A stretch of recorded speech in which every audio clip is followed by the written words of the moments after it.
want to introduce our guest speaker today. It's Dr. Nader Nassar. He is at IBM as well as NYU as a professor. So I'll quickly let you introduce himself and we can go from there. So over to you. Hi, good afternoon, Dean. Good morning, everyone. My name is Nader Nassar, and I'm the Chief Architect for Identity and Access Management within IBM. And I've been working with IBM for quite some time, about 20 years. Also, I'm a professor, an adjunct professor at NYU and also at Pace University, teaching cybersecurity. I'm very thrilled and excited to be here. Excellent, brilliant. So we've got some questions, obviously, to kind of line up and have a chat about as well. So we'll kind of jump into the first one, if that's okay with yourself. So naturally, being a professor, talking about kind of the next stage of theory of cybersecurity, I suppose the first question is, what is the difference between the theory versus reality, and what you're seeing in the current market at the moment? So that's really interesting question, because this is always a topic I share both with my students and my mentees. My students at NYU and at Pace, and my mentees at IBM is in theory usually the use cases are massaged. You're usually focusing on proving a point or proving a single theory. While in practicality, nothing is massaged, and you've been bombarded with a lot of variables in the equation. Your theory may or may not hold in practical market or in the enterprise. So while it's good to prove a theory, or while it's good to improve a concept within the lab or within some kind of a research, but it is really not a bullseye when it comes into the enterprise. Enterprise is just a completely different ballgame, where everything is just moving with extremely fast, and there's a lot of variables on the enterprise as well. So I think for me, that's one of the major kind of difference between theory and practicality. Yeah, and I guess kind of as the professor, you're talking about the theory, but then also you've got the practicality of the enterprise itself. So do you see the disparity on a day-to-day? Do you see people coming out of university applying that and thinking, oh, this is quite different to how I thought it would be? Absolutely. So people graduate with whether a bachelor's or master's degree in cybersecurity. They do have a very good base of knowledge regarding the concepts and what the concepts do and what do I need to do. But once you hit the market, these concepts will help you adapt and understand and progress more with your knowledge. So there is a little bit of learning curve once you hit the market and once you start kind of learning more about the different aspects of cybersecurity in the enterprise. Excellent. So do you think once they kind of get out there in the workplace environment that they're actually seeing it and they're picking up the reality of it? Yeah, absolutely. That's so having that kind of academical background help you to progress faster and be able to contribute versus someone who didn't have this background and they were just hitting it or seeing it for the first time. Absolutely. Yeah. Excellent. And I suppose then coming out of the university environment and into there, I mean, do you see within business in particular what's working, what's not working, what people are applying new theories behind when they go into a workplace environment? So actually, again, that's another interesting question regarding what's working, what's not, and what could be missing, right? So what's working now is that there is a global awareness of the criticality and the importance of cybersecurity. That's a fact. Now we are in much better position in terms of awareness than where we were 10 years ago, right? 10 years ago, you wouldn't hear, or maybe rarely you would hear, a specialized program in cybersecurity. Professional certificates here and there, but university-wise, they focus on computer science, they focus on engineering, or on somewhere in between. Maybe you will have, postgraduate studies focusing on cybersecurity.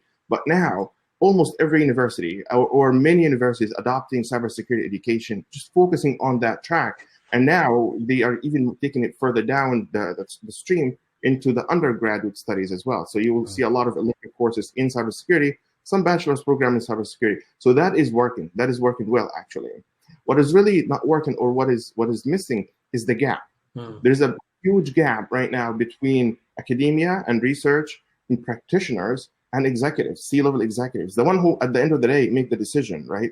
So you realize someone who's studying and focusing on few aspects of cybersecurity, then you get a practitioner who actually can see things from the real, from the front line, basically, whether they are threat intelligence or whether they are bounty hunters or they are application developers and so on. They know the need and they see the gap between what's in academia and what's in the enterprise. Then comes the C-level, the one who signed the check at the end of the day, say, hey, this is your security budget. And you look at it and say, wait a minute, I mean, that is not what I need, like 3 times more in order to apply the security that. So this gap between the C-level, the practitioners, or the security enterprise leaders and academia definitely is missing. And I wouldn't say it's not working. I would say it is progressing, but it's a lot slower now than it should be.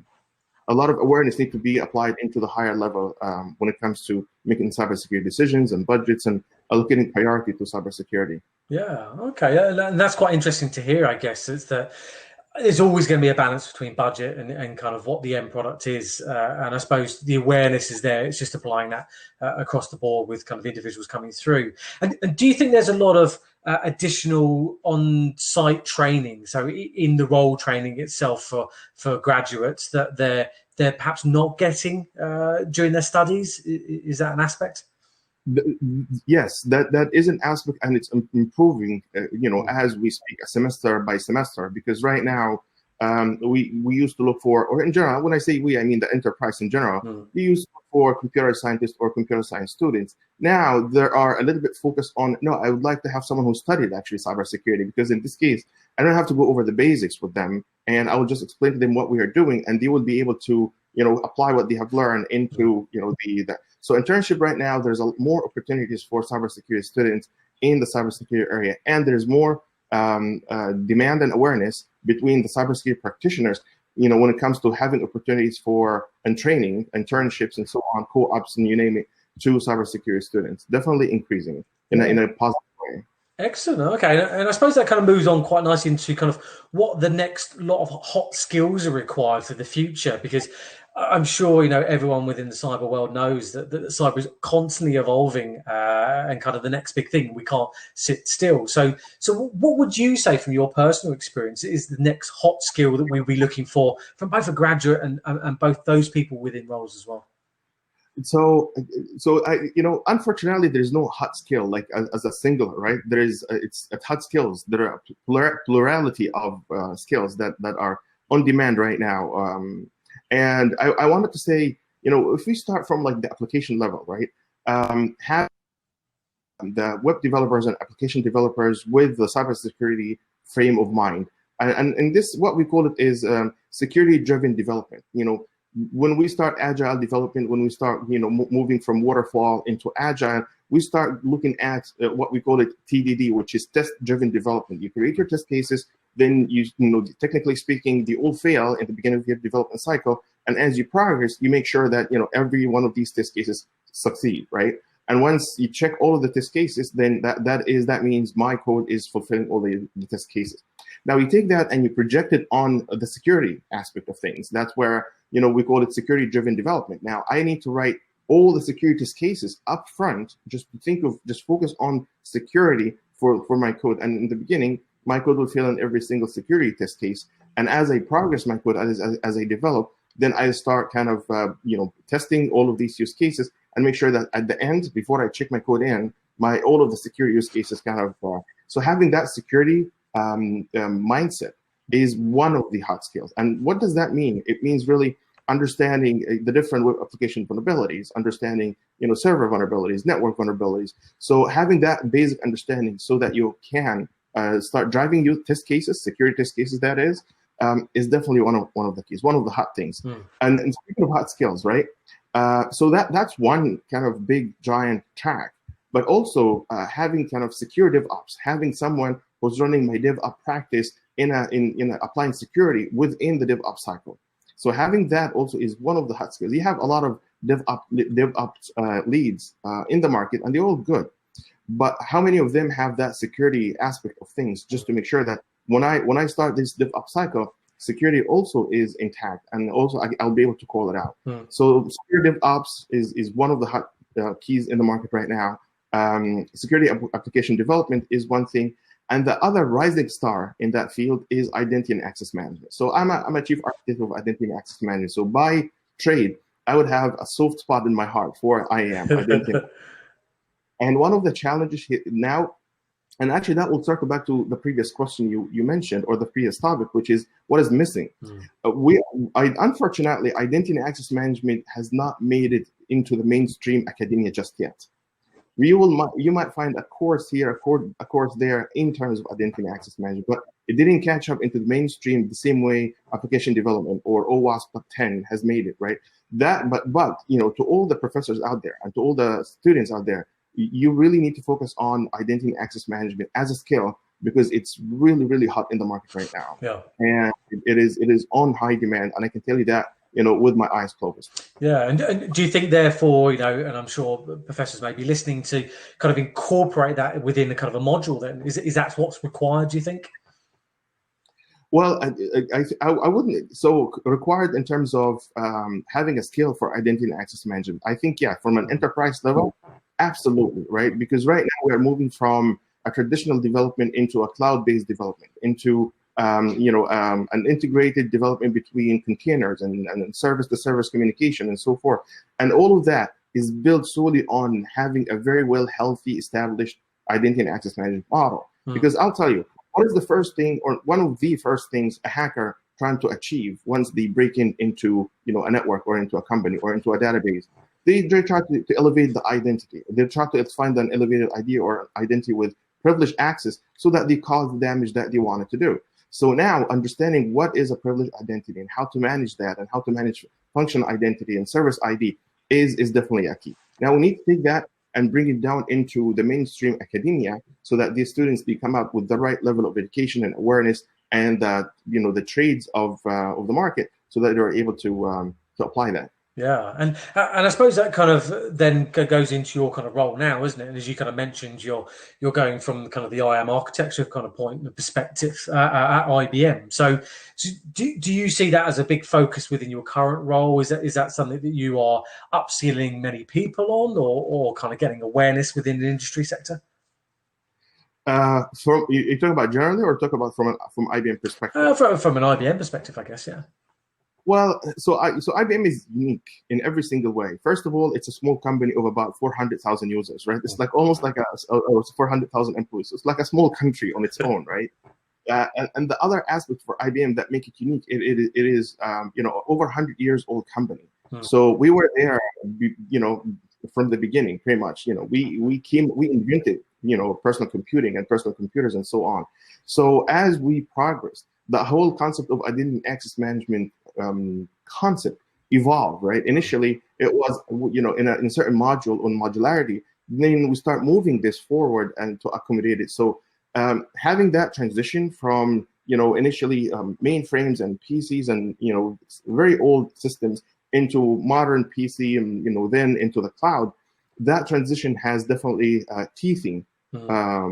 Right, and as we progress, so one of our main tasks right now in IBM is how to bring all of the legacy systems into the modern identity and access management perspective.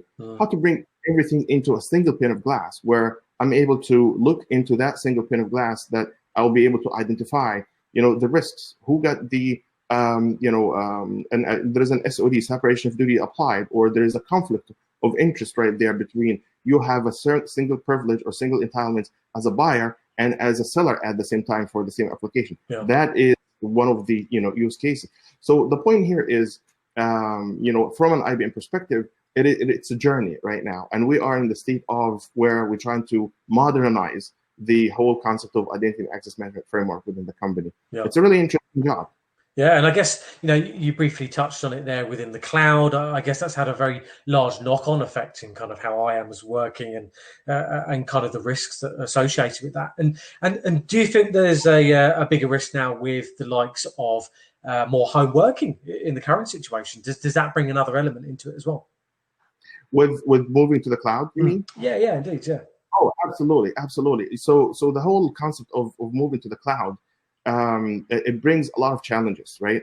Now, there are two aspects to it. So every company right now is moving to the cloud, which is very plausible and it's good.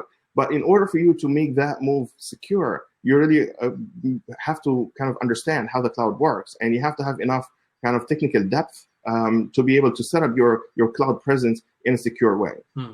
When it comes to identity and access management, is no difference than all other aspects of migrating into the cloud. If you don't do it properly, you will end up with vulnerability. And the worst thing, really, the worst thing is when you have your identities are not well governed. Hmm.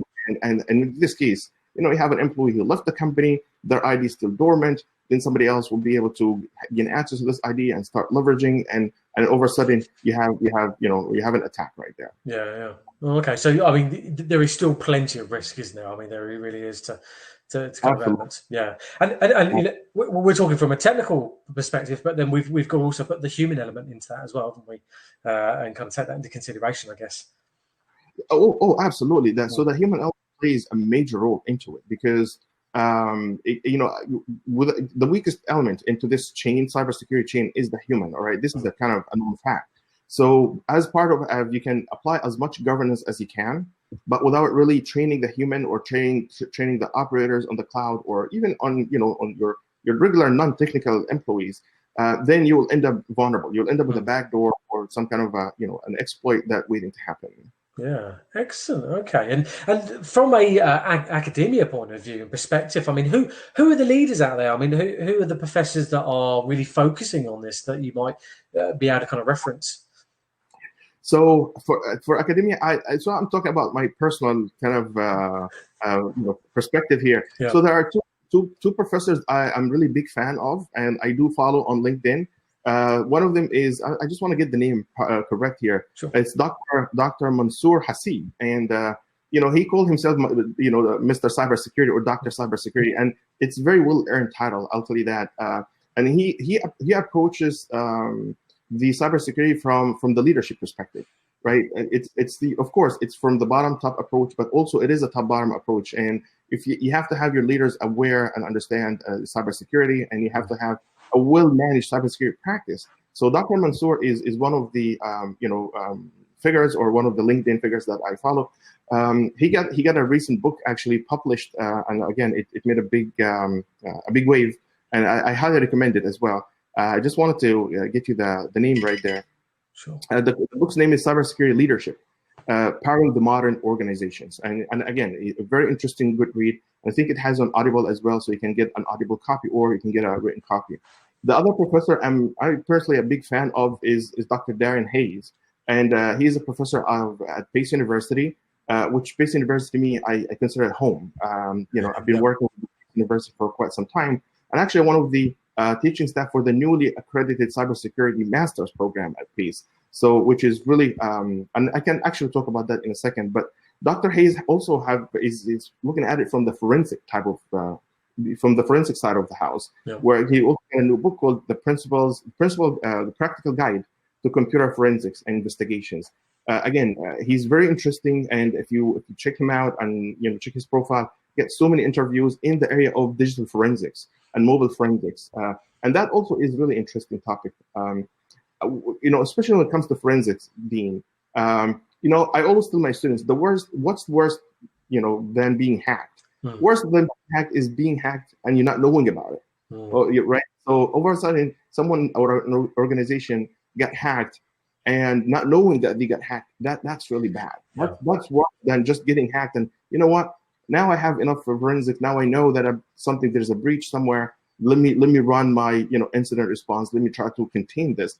But being hacked without even knowing that's worse. And every organization needs to avoid that. No, and that's a really good point, isn't it? As you said, it's at least when you get hacked, you can learn from it. You can apply other kind of principles, as opposed to, as you said, if you don't know you've been hacked, then it's kind of too late sometimes down the line, isn't it?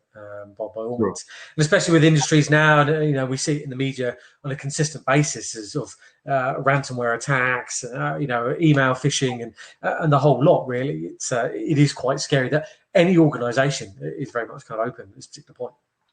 Absolutely. Yeah. And I suppose then, kind of moving on from where you talked about the forensic side, we talked about kind of cyber and AI, I guess, kind of how they have a crossover. So what's your viewpoint on kind of how they combine, being artificial intelligence, cyber, all the networks within 5G, for example, coming through now as well? Yeah, so AI is really interesting on itself, right? Because if you ask for AI experts about their perspective on AI, you'll get 5 different answers. So everybody had their own perspective of what AI is and what AI should do and what AI is not doing.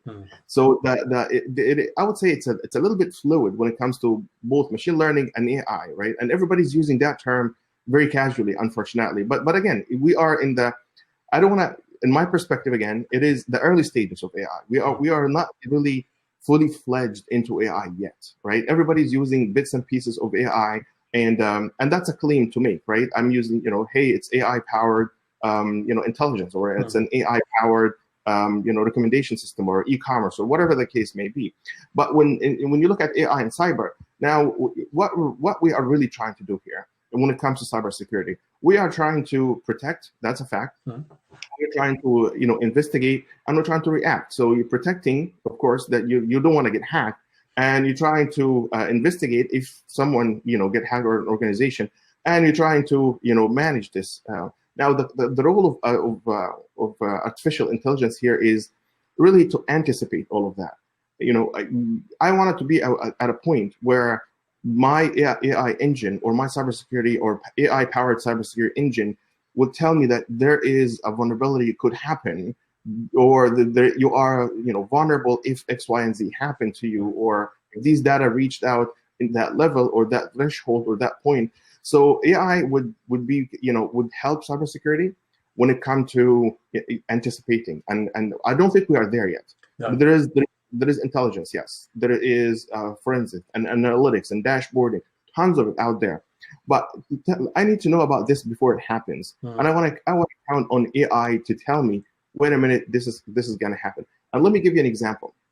And this is really kind of outside the realm of cybersecurity. So right now, the new kind of cars or car manufacturers, they incorporated this sensing model where if something approaching the car will automatically stop, right? So now this is good, because in this case, you're sensing it, you anticipate it, then all of a sudden you take an action for it so it doesn't happen. So an accident or an incident doesn't happen. We are not there yet when it comes to cybersecurity. We are not there where something is happening or about to happen or just about to happen, then let me prevent it, or let me alert you, or let me take certain precautions and measures. We are not there yet, and AI, there's a long way to go for AI. Yeah. And it's promising, by the way, because there is a lot of research around this area. And I think we will get there one day. Yeah, and I guess, would you say that kind of AI is built on the premise of the information that we've provided, the systems of what's happened, as opposed to predicting what's going to happen? Is that right? Yeah. Absolutely. You feed it for a heuristic information, historical information. Yeah, this is all what happened. Now we need to reach a point where what's going to happen next? Can you predict it? Can you predict it and act on it in a way that it's not really disrupt my business? I don't want, because one of the ways, you can just bring the server down and nobody get access to the server. But how good is that if you are interrupting my business and with that approach? So yeah, and I guess it's down to the warrant of why someone is hacking or why someone wants that information, isn't it? Is the principle, and what we don't want is an AI system that locks everything down to a point where it's just a user issue or something along those lines, as opposed to an actual attack. Exactly. And that's going to be hard, isn't it? AI is still very much developing in itself within those kind of remits. So yeah. Absolutely. Machine learning and AI, they very much work hand in hand, and there's a long way to go. It's exciting and promising, but I can't say we are there yet. There's more to come. Yeah, and I guess that kind of moves on quite nicely into kind of the next question of around about what does cyber look like in the next 5 years? Does it incorporate AI at that point? Oh, absolutely. So I think we will see more presence of artificial intelligence in cyber within the next 5 years. The how and the what, the devil's in the details, but there's more funding and research for AI to be incorporated with cybersecurity. So we will see that. But also, within the next 5 years, and I see that is happening now, but it will be more on a larger scale within the next 5 years, is the zero trust model. In other words, the frictionless authentication. So I am a big fan of not having passwords. The biggest question is, to password or not to password, right? And I'm the not to password camp. I'm a big fan and proponent of not using password. Password was created and for a different era. Now it's time to get out of that and apply what's called as the zero trust model, or we call it the frictionless authentication. I really don't have to remember 15 letters or 15 characters password that is different from every website that you have, so that you don't start you don't repeat the same secret or the same password on every application, that especially when it comes to critical applications. So over a sudden, you have to remember 15 different characters, 15 character password for every website. Yes, you can say I'm going to use a password manager. I'm going to use a password wallet. But again, this is not the answer. This is not the solution right now. We need to move out of that into a zero trust model. You know my behavior. You know my IP address. You might know my MAC address. You might know which network, time of day, website, and resources I'm accessing.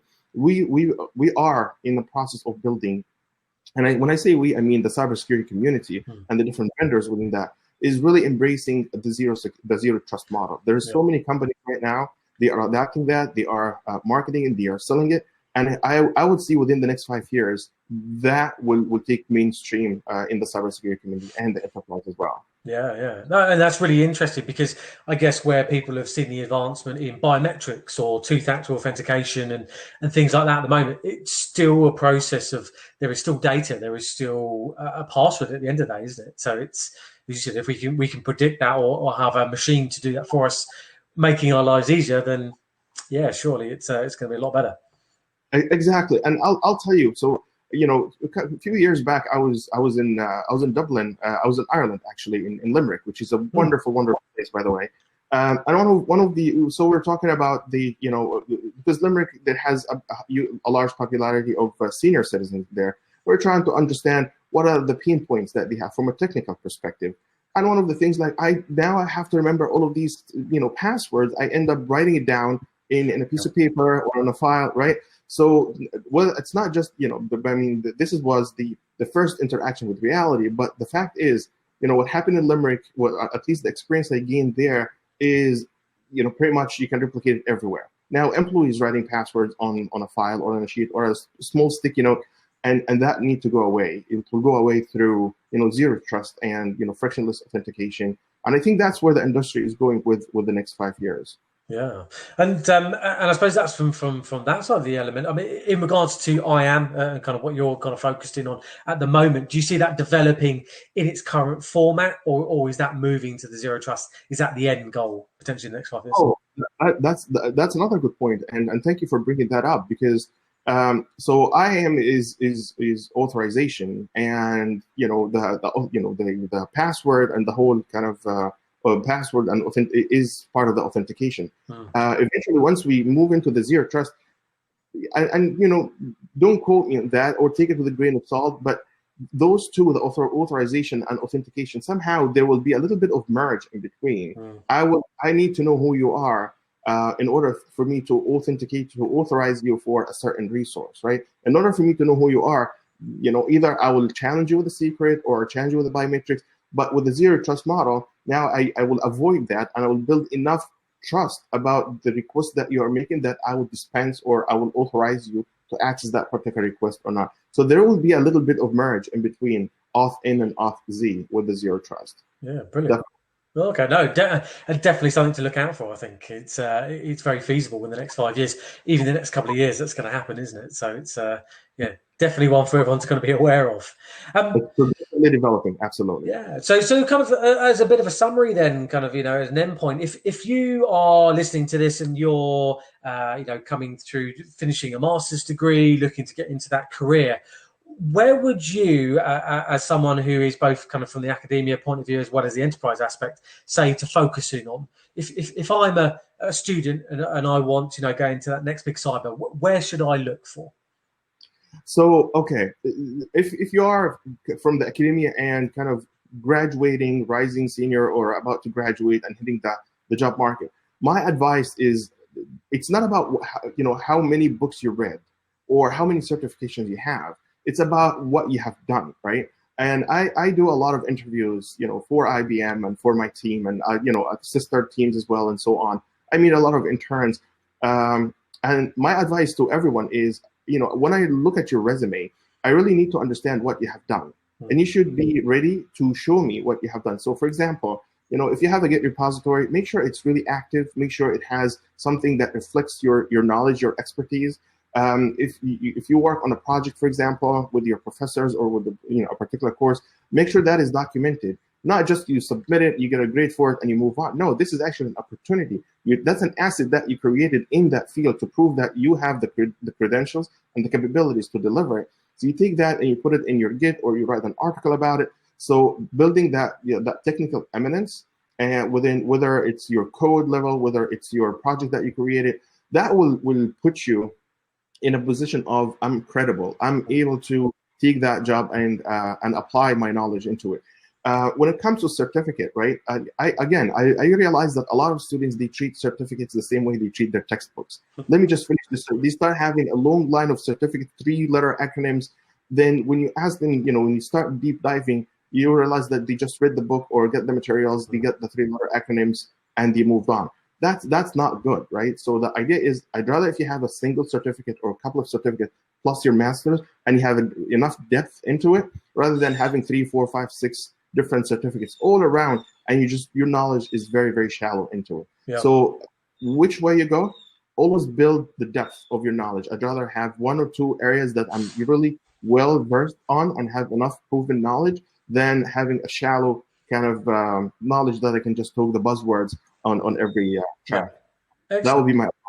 Yeah, it sounds like therefore don't dilute it. Almost go into an area specific and say that's what I want to become the expert in, and and apply my kind of background to it. Yeah, absolutely. Well said. Absolutely great advice, I think. Yeah. So brilliant. I mean, is there anything that you wanted to kind of add at all to kind of any one of our listeners, or any kind of final words of advice? Well, I mean, cybersecurity is one of the hottest areas right now, and it's not going away anytime soon. That's a fact. So if you're a computer science major, or even not really computer science, if you are interested in cybersecurity, it's the right time to make that career shift or career change. And when you make that career change, don't be overwhelmed. You don't have to learn everything in cybersecurity. Nobody does. Nobody knows. But you start having a wide knowledge about what that track is, what the cybersecurity is all about. Then you start narrowing it down into a single or 2 areas of interest. There is no one knows everything in cybersecurity, and if anyone says that, I would have to quote them. No, it is. That's for sure. Excellent. Okay, no, and I think that's absolutely brilliant, and everyone kind of listening, and I'm sure has got one snippet of kind of one key area that they'll probably want to kind of pull from today's conversation podcast.